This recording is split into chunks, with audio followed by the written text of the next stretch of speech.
Just like The View, only without all the annoying broads, it's the Medicare for the Lazy Man podcast. The Medicare podcast with a heart of gold. He almost beat the sun in a staring contest. Almost. It's Medicare expert Doug Jones.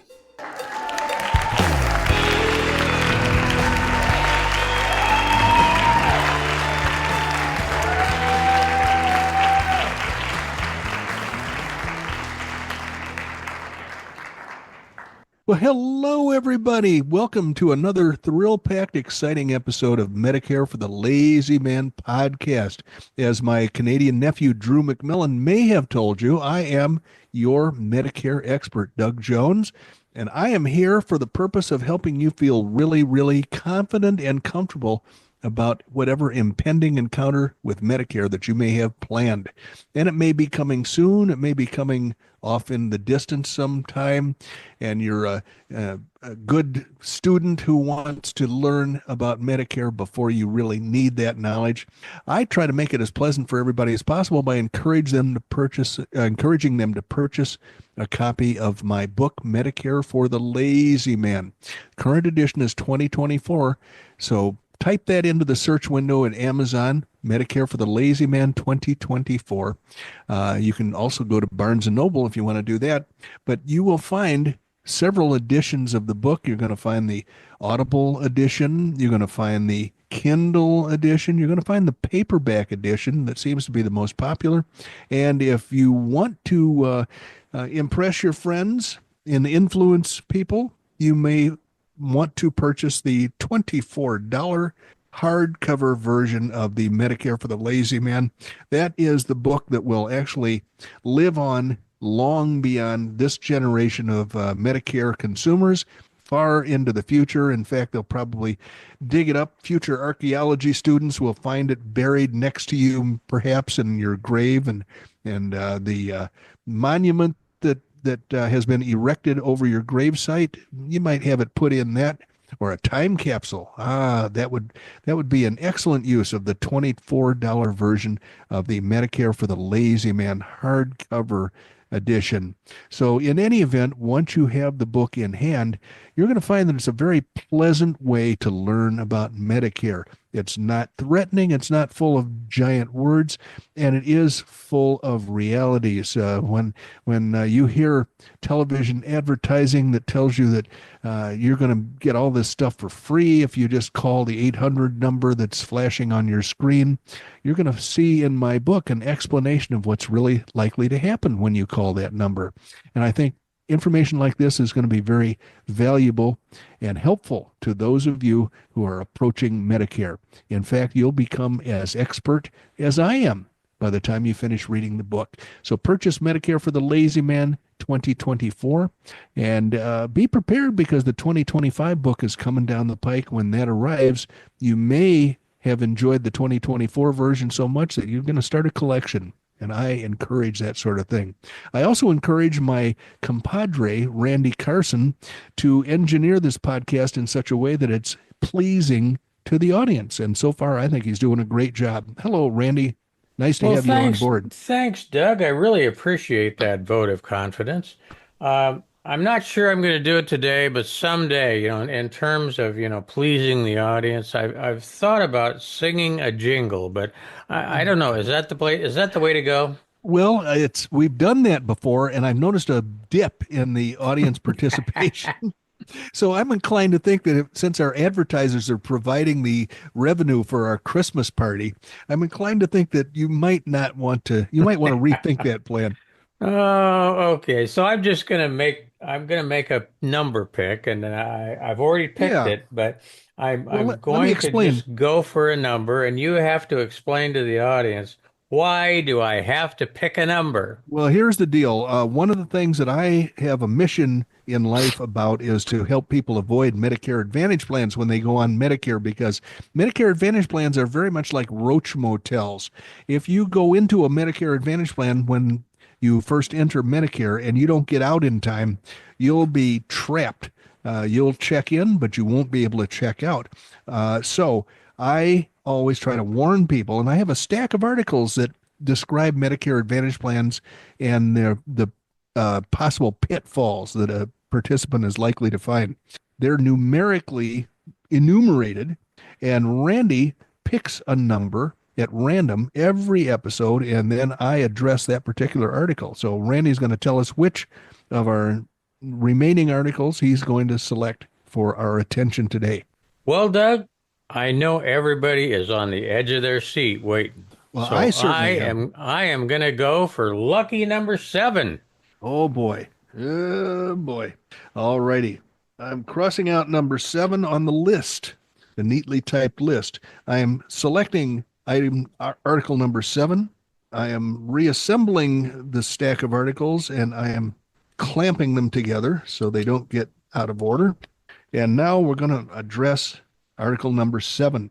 This is actually was written at the end of 2024 about the future. Well, we are in the future now, and we're actually living the events that this article was predicting. So here's the headline: Cigna scaling back Medicare Advantage footprint in 8 states next year.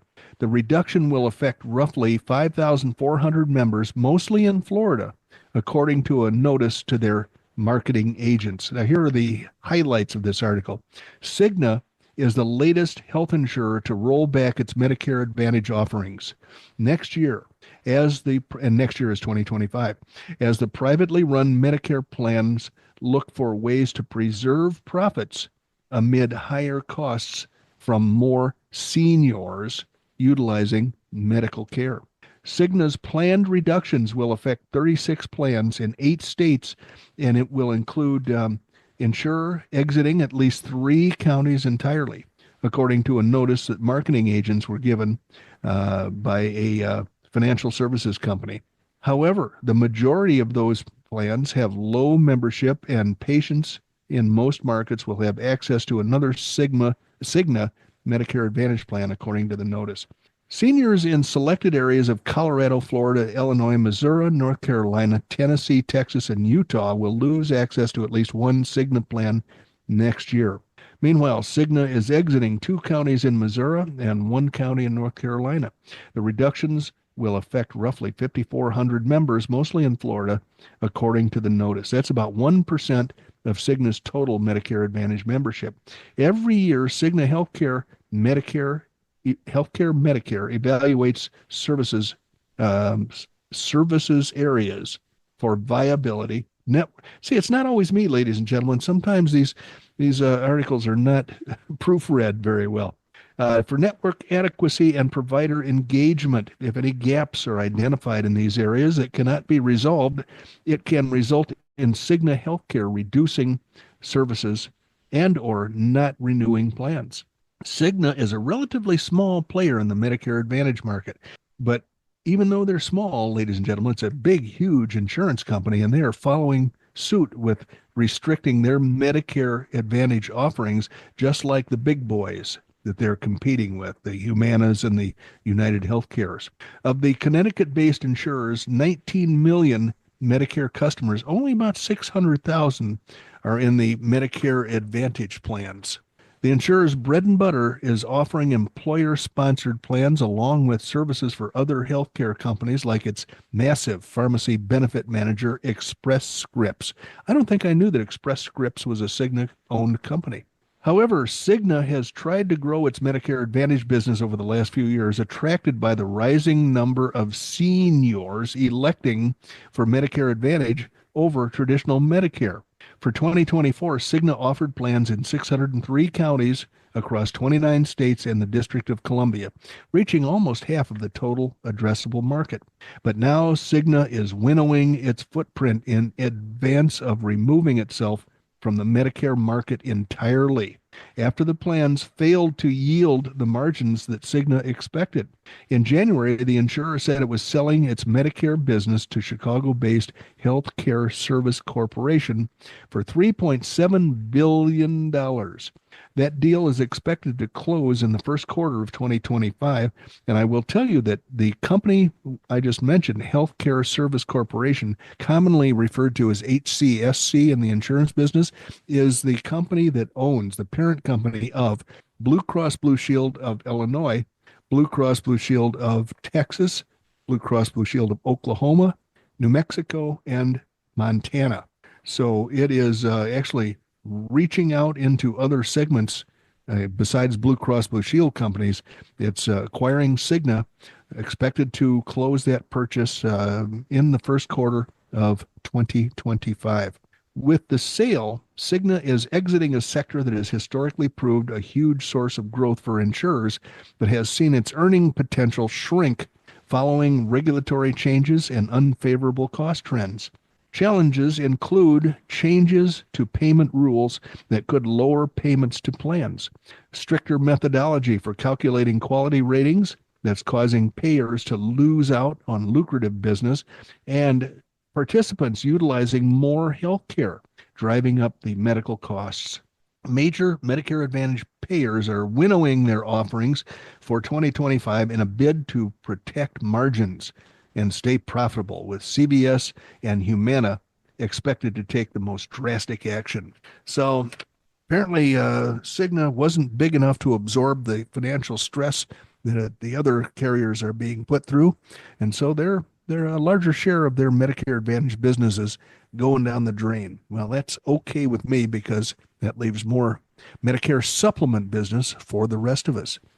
Wow, we're doing pretty well. That was a short but pithy article.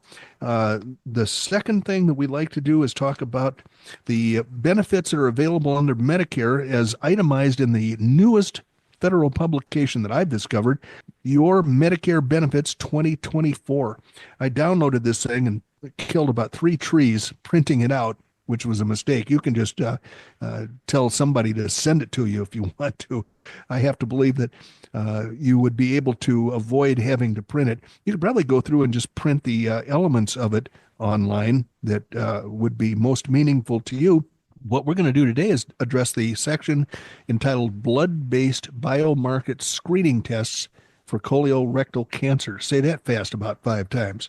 Blood-based biomarker tests can help detect colorectal cancer early when treatment is most effective. Medicare covers a blood-based biomarker screening test if you meet these 3 conditions. You're between 45 and 85. Yep, check. You show no symptoms of colorectal disease, including but not limited to lower gastrointestinal pain, blood in stool, or positive GULAC, G-U-A-L-A-C, I don't know what that is, GULAC fecal occult blood test or fecal immunochemical test. I'm going to assume that I'm checking that one right off. You're at average risk for developing colorectal cancer, meaning you have no personal history of adenomatous polyps, colorectal cancer, or inflammatory bowel disease, including Crohn's disease and ulcerative colitis, and you have no family history of those cancers or polyps, familial polyposis, or hereditary non-polyposis colorectal cancer. I'm going to check that one off too. So I would be a candidate for this blood-based biomarker screening test. So how often should we do this? Medicare covers the blood-based biomarker screening test for colorectal cancer, if available, once every 3 years. For costs, you pay nothing for the test if your doctor or other healthcare provider accepts assignment. Boy, so we could run off and do that every 3 years. That sounds pretty exciting. If you would like more information about this particular test, go to medicare.gov/coverage/blood-based-biomarker-screenings. And if you go to that URL, you're going to find all the information you would ever want to find out about blood-based biomarker screening tests for colorectal cancer. I know that during the current crisis in Los Angeles, the mayor of Los Angeles returned from Africa where she was hanging out, and was reading on a teleprompter and warning citizens, telling them where they could go for additional information. And I don't know if Randy heard this or not, but she was giving the important information if you need to know about where you can be housed in the event of a crisis, or if you've got things to report or whatever. She said, go to URL. That's right. Go to your browser and go to URL. Which is just like saying, okay, here's where you go. If you want to know where the fire department is in your neighborhood, go to address. That's right. That's right. So, God bless the politicians in California. They're doing a bang up job, aren't they, Randy? You got it.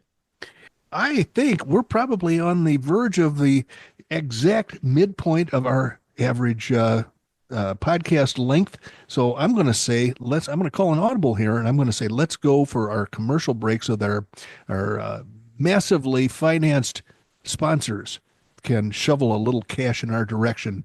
So we'll see you on the other side of these commercials. All righty. Had an interesting piece of correspondence arrive, and I don't get this often enough. I'm hoping that as our reputation spreads, that I'll get more correspondence like this. As you may remember, we were originally invited to join, or not originally, but we were recently invited to join the babyboomer.org website. And that place is, boy, that is one busy shopping center for all things baby boomers. It's got websites, URLs, it's got podcasts, it's got books written for and about baby boomers. But we are the only, at least when we joined, we are the only solidly, scientifically constructed Medicare source of information. And so I'm happy to be there because I'm hoping that we're getting a little wider distribution of our messages. But I got an email from what I would say is a professional. There's a name that I saw on this heading. Where did I see it? Well, anyway, it's an email from a woman who represents an author who is writing or who owns a company that is trying to get the word out about Medicare Advantage plans and the trouble they're going to cause. So this woman is the woman who wrote me is her representative. Oh, she's let's see, it's Lauren Estes Communications. She's a publicist. That's the word I was looking for. So the publicist for this woman, whose identity will become apparent very quickly, wrote me an email, and I got it yesterday morning. And she says, "Hi, Douglas B." She must have taken me from a list where I put my first name and my middle initial. An important healthcare story is at a turning point. The government, the Centers for Medicare and Medicaid Services, the government has just proposed a staggering $21 billion boost to Medicare Advantage plans, amounting to 4.33% rate increase for 2025. Yet, while private insurers reap record profits, the rapid consolidation of Medicare Advantage plans is creating significant barriers for healthcare innovations and innovators who aim to improve patient outcomes and reduce costs. Hospital readmissions cost the U.S. $62 billion annually, a cost we can no longer afford. However, as Medicare Advantage plans continue acquiring physician practices and increasing market control, many breakthrough innovations like AI-powered recovery support are struggling to gain traction due to bureaucratic hurdles. Caroline Hodge, now that's the woman we're talking about here. This publicist is approaching me to see if I wouldn't like to have Caroline Hodge as a guest on our podcast. Caroline Hodge, CEO of Dimmer Health. Maybe it's Deemer Health. She's a two-time cancer survivor and has a uniquely personal and professional lens on this systematic crisis. Her company delivers 24/7 AI-driven clinician support that helps the patients recover safely at home, reducing preventable complications, and yet Despite proven effectiveness, the fragmented structure of Medicare Advantage plans creates roadblocks to adoption. Caroline can provide exclusive insights on how Medicare Advantage payment models may discourage the adoption of cost-saving technologies. She can also provide insights on the impact of provider consolidation on patient access to innovative care, practical solutions for aligning Medicare Advantage incentives with better patient outcomes, and the broader implications of this $21 billion boost for healthcare innovation and access. Would you be interested in exploring how Medicare Advantage's $21 billion boost may entrench barriers to innovation rather than break them down? And then she signs best, Lauren, it's multi-syllabic, hyphenated name, and gives her telephone number. So after giving it considerable thought, I responded thusly. I said, thanks for the offer. I spend a portion of every podcast episode explaining the pitfalls of Medicare Advantage plans. As such, having a guest that carries the same message would be too much like preaching to the choir. I wish you luck in helping Ms. Hodge spread the word about the evils of Medicare Advantage. Sincerely, Douglas B. Jones. I just thought I'd let you know that we may have a wider profile, or a more higher profile than I thought we did. Wouldn't that be exciting, Randy, to have specialists knocking on our doors, begging for the chance to address the audience? Yes, absolutely. I'm looking forward to that. This one seemed a little dry, though. I didn't think the subject matter would have been exciting enough to really keep everybody awake. And keeping the audience awake is what we strive to do. I don't know how successful we are. But it is our goal. That part there, that's really important, keeping the audience awake, because Absolutely. I have personally heard them snoring, and it's really tough to filter out, even with my fancy Dan artificial intelligence filters. And I know that the advertisers can tell if the audience is not awake, and they're not going to pay us for delivering their messages to a sleeping audience. That would really put a real hitch in our giddy up for our massively expensive holiday party. Exactly right. We want to even top what we did this past Christmas, and so we want to make sure that we don't jeopardize our source of revenue from the advertisers.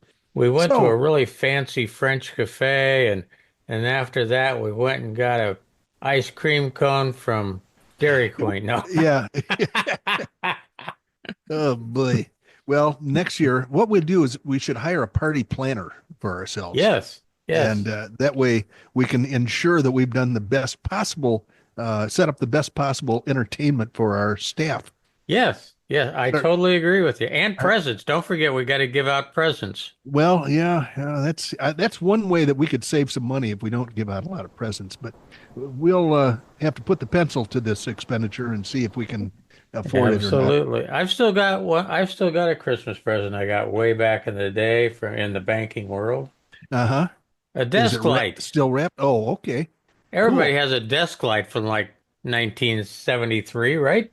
Well, I had a bunch of them when I was a kid, and now that I really need one, I find that I wish I had kept all the ones that I used to have. I had them in college, all the various colleges I went to. I had them in my bedroom when I was a little kid, and I need one of those lights right now, and I just don't have one. And every time I think about getting one, I'm not really in a shopping mood. So I get it. I totally get it. I go after what the content curator likes very often, and so I think I'm going to head a different direction. I've got a stack of articles that are fairly short and pithy about certain aspects of the Medicare program, and one of them involves cataract surgery. I've had some clients, especially one in particular, who wanted to change from Medicare Advantage to a Medicare supplement plan, and the shortest Medicare medical underwriting questionnaire came from my favorite company, United American. And I said, read through these questions. There are only about 7 of them, and tell me if you can answer no clearly and honestly to each of the questions. And he got to the last question, which asked if cataract surgery had been proposed or suggested by a doctor within the last year. And he had to tell me I cannot qualify because my doctor, my eye doctor, said that I've got cataracts that should be taken care of. And so we weren't able to get him out of the clutches of his current Medicare Advantage plan. And that's what he desperately wanted to do because he understands that the clock is ticking. This guy's in his late 70s. He needs to get better coverage than Medicare Advantage can provide for him before his medical condition fails to pass through medical underwriting. So he's afraid of having something remove all of his options. So I said, hey, get those cataracts taken care of and then come back and get back to me. So here's the article that I uncovered that says, does Medicare cover cataract surgery? My eye doctor recently told me I've developed cataracts and should consider making plans for surgery in the next year or so. Signed, almost 67. And dear, almost like gray hair and wrinkles. Cataracts are an inevitable part of the aging process. Eventually, everyone, usually in their 60s, will develop cataracts, a condition that causes cloudy or blurry vision. The only way to correct this is through cataract surgery. Fortunately, Medicare does cover medically necessary cataract surgery, which includes removing the cataract and implanting a standard intraocular lens. They shorten that to IOL. This is a small, lightweight, clear disc that replaces the focusing power of the eye's natural crystalline lens to restore clear vision. This procedure is performed using traditional surgical techniques or lasers. This coverage can be substantial. This coverage can be a substantial savings. The fact that Medicare covers the procedure, cataract surgery, can be a substantial savings since cataract surgery often costs about $1,800 to $2,800 per eye. Cataract surgery is usually an outpatient procedure covered under Medicare Part B as in Bravo.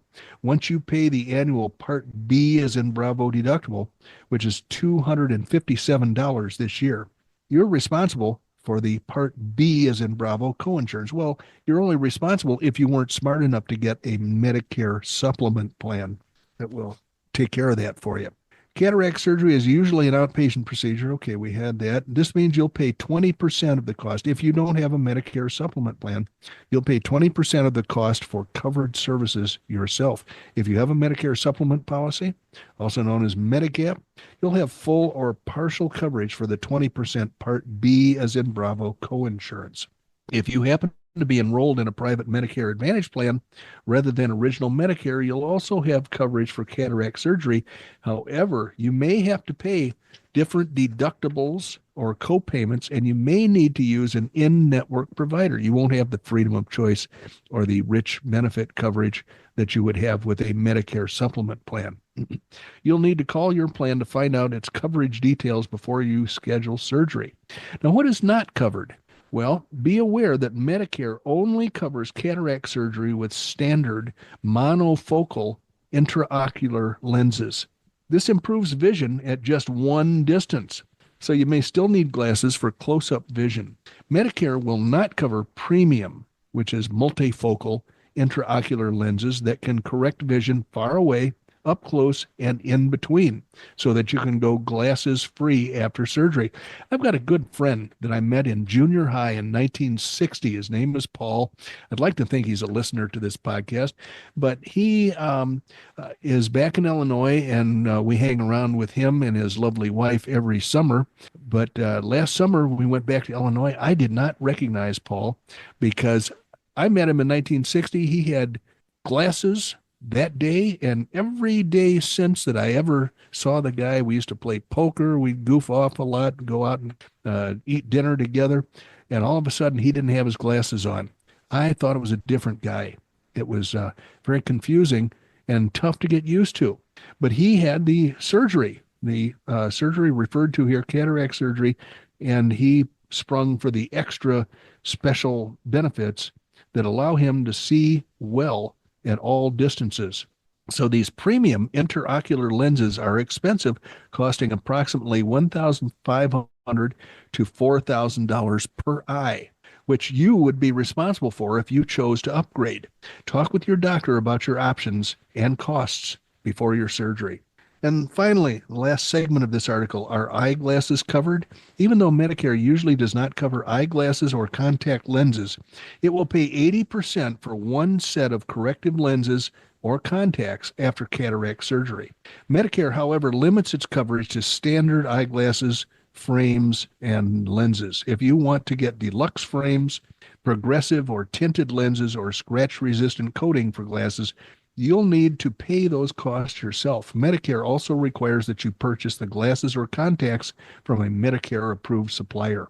Also, if you have any post-surgical complications or problems that are deemed medically necessary to address by a doctor, Medicare covers those expenses too.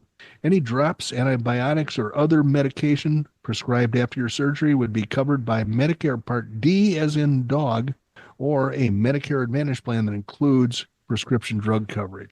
So there you go. If your vision's a little blurry and not what it should be, then that could take care of it. You might talk to somebody about getting your eyeballs taken a look at. So with that having been said, I think it's probably time for you to wrap up our efforts for today, Randy. If you can put a bow on this package. It is. We've run out of time, and I'm just going to go right into our close. If you have a pencil, write down this email address, dbj@mlmmailbag.com. You can reach out to Doug using that any time of the day or night. He monitors that thing pretty much 24/7. And ultimately, he is licensed nationwide to help you with your Medicare supplement planning. If you hadn't figured that out over the course of time listening to us, check us out at the website, medicareforthelazyman.com. We would appreciate it if you were wandering through the internet. Drop a review for us. We have several companies that we want to stay ahead of this year, and one of them happens to be the Travelog people. We always want to beat the Travelog people, and we want to start now, because if we wait till the end of the year, we may not get there.